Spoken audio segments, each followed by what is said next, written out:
Hey there, magical people. I'm Lisa, the holistic groomer, with more great tips for a naturally healthy dog and a naturally healthy you. And this is the first video on EFT that I'm presenting as I perform it on animals and myself. So I'd like to really introduce you to alternate EFT techniques, especially for animals. So I've been wanting to film this for several days, and I kept getting a red light. And then this morning I got the message that I should take it to automatic writing, which I've been performing for many years, almost every single morning. And I am going to share videos on automatic writing as well. It's my primary method for animal communication. But for now, let me just give you a little background on EFT, because, what is EFT? I mean, most of you are saying, oh, I know what it is. It's emotional freedom technique. Well, yeah, but what does it really mean? How does it really work? EFT is an energy healing practice whose roots lie in TCM, traditional Chinese medicine, which gave us the knowledge of meridians and acupuncture or acupressure points, which I'm just going to call acupoints. It was Roger Callahan who first took his knowledge of acupoints and combined it with the psychological study of thought and developed TFT, or thought field therapy. It was from TFT that Gary Craig then developed EFT, simplifying the process and making it accessible to anyone so that you could just do it at home. You didn't have to go to a psychiatrist or psychologist, right, or a therapist. So Gary himself, from what I understand, is moving away from the physical tapping aspect of EFT and getting more into the spiritual, or making it a spiritual practice. And he's calling it the unseen therapist, which I think is really cool. So yes, it can very much be a spiritual practice, but it doesn't have to be. All right. So what do all divination and spiritual or energy healing practices have in common? Now, this is where we go to my automatic writing stuff. What do they all have in common? Intention, attention, and respiration. Breath work is where it all starts, okay? And breath work is what you attend to or focus on. It's where your attention needs to be and return to every time your mind wanders. And if you've ever studied meditation, you know that you're told when you have distracting thoughts to just let them float away. Don't let them upset you. Just watch them as if you're watching a movie. Let them float away, and then go back to focusing on your breath. It's all about breathing. Mindful breathing, breathing deeply and slowly and with attention and intention, calms the body and mind, enhances mental clarity and focus, boosts feelings of joy and happiness, which means it raises your vibration, which is necessary to perform energy healing. If you don't raise your vibration first, you're not going to get anything done. You'll go through the whole session and nothing will happen because you're still in beta, and your vibration is still too low. And if it's still too low, all right, here's the energy healing fairies up here, we'll call them, right? And they're in a very high vibration, and if your vibration's down here, you can't sync up. All right, you got to bring it up. Okay. What else does breathing do? Yes, it connects you to your intuition and can lead to deep spiritual insights and even mystical experiences, which I have had. Yeah. Breathing is the bridge that connects the mind and the heart, or the body and the soul. Yes, breathing will definitely do all these things. And my favorite breathing, I have a couple of them, but my favorite is box breathing, but I call it a 3-box. The standard box is inhale for 4, hold for 4, exhale for 4, pause for 4, right? And keep going around. And I do a 3 count, but it's a very slow 3. It's probably taking me longer than somebody else doing a 4 count, but 3 is just my power number. I'm always doing everything in 3s. I also love all of these probably have other names too, but I do what I call a 4, 2, 6, 2. And that's where I inhale for 4, hold for 2, exhale for 6, hold for 2. I love that one too. I want you to play around with these and find what feels best for you. And it'll change too, because sometimes I feel like I need to do my 3-box, and other times I really need to do that, whatever that, I don't name these things. I just do them. What is it? The 4-2-6-2. And then there's the one. Sometimes I inhale very slowly and I hold it and then I blow it out forcefully. So I do whatever I'm moved to do, but it feels right at the moment. And you really want to breathe until you feel deep within yourself, until you feel lighter. And I don't mean lightheaded so you're going to pass out, which could happen, right? So yeah, don't do that. But you want to breathe until you feel a difference. All of a sudden, you're not going to be thinking about what you need to make for dinner. You're going to be just kind of floating, and you know that you're connected. All right, you're an alpha or even theta. All right, so I made a video on alpha and theta and delta, beta, all that. And I put it in my other YouTube channel, Lisa Loves Lenormand, but I'm going to link it in the description box in case you want to watch that. I made it several years ago. All right, so back to tapping. Do we really need to tap on the acupressure points? Well, acupuncture uses needles. Acupressure uses gentle presses, right? Not tapping, just a gentle press, like a press and hold, but it's very light.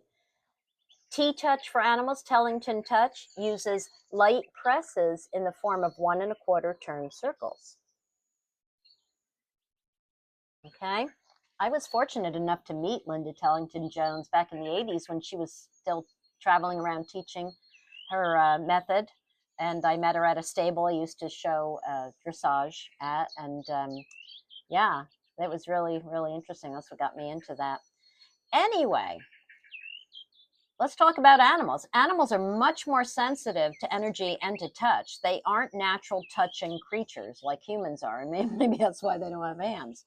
But what this means is that you don't have to tap on them. I know people love tapping. We love tapping. It's kind of like, we're trying to just knock it into ourselves. Get into my head, But most animals don't appreciate that. I find that horses, from my personal experience, I think horses don't seem to mind it at all, maybe even like it. Dogs, I rarely find a dog that wants you to tap on it. Cats, well, good luck with that. So I'll leave that up to you. But there are other ways of doing it. You don't have to tap, and you certainly don't have to tap on them.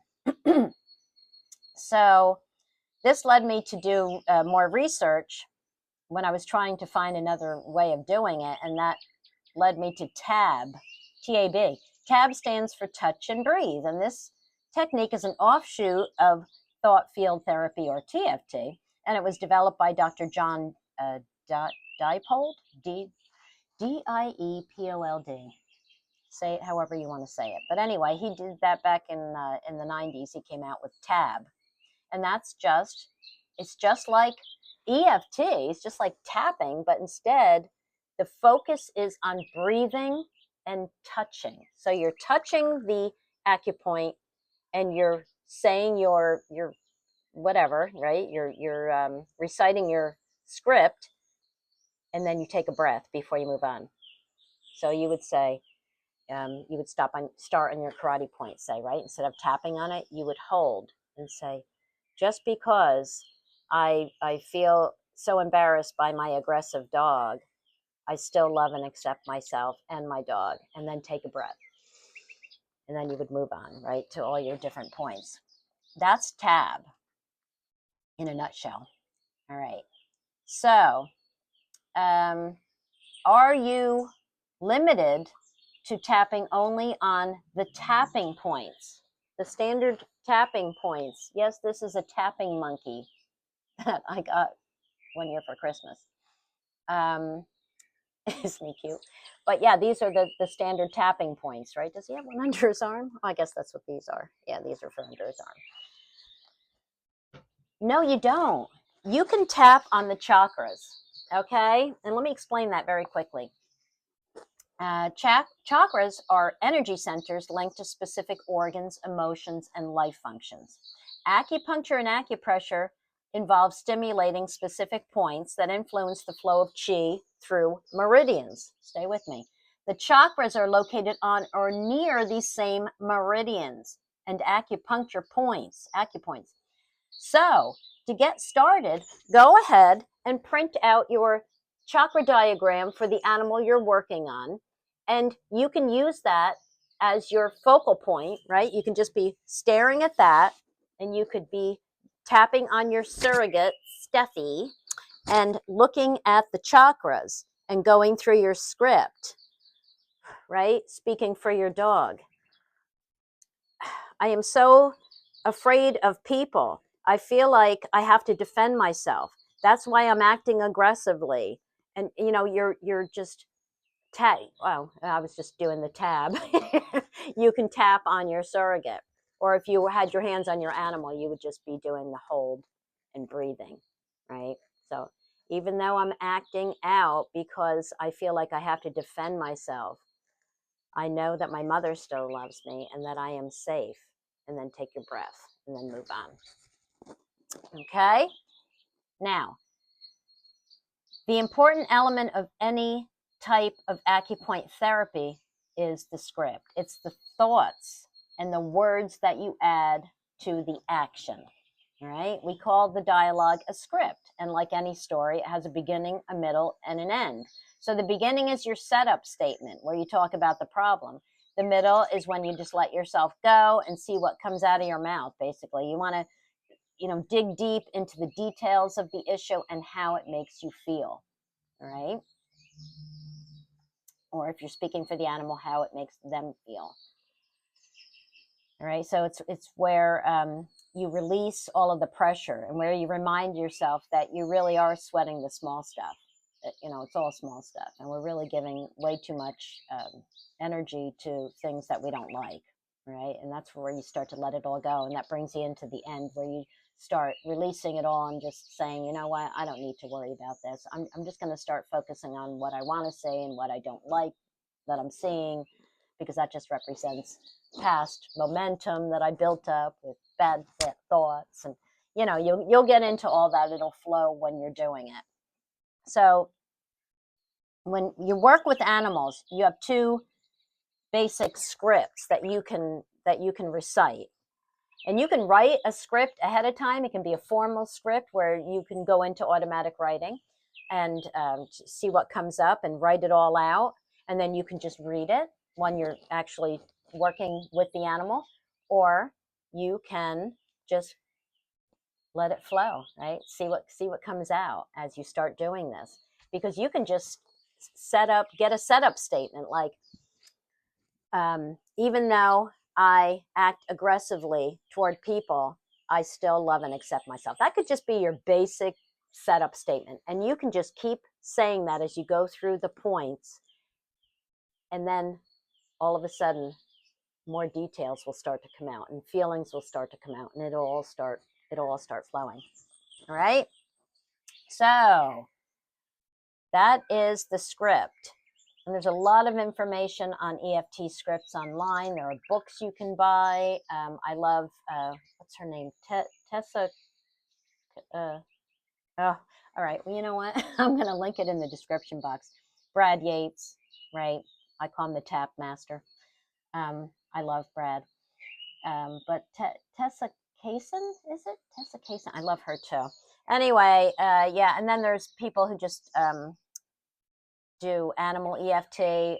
Joan. Okay, I'm so bad at names. I'm going to link it all so you'll have it. Let's just say that. All right, so what are the tapless methods? Surrogate tapping on a stuffed animal, or even on a photo, right?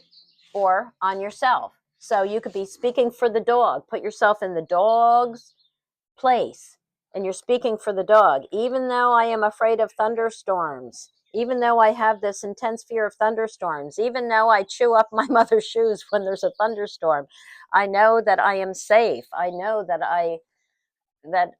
I'm okay in this house. I know that my mother is not going to let anything bad happen to me. You know what I mean? So like, yeah, you can speak for them and tap on yourself, or you can start out by just tapping from your perspective.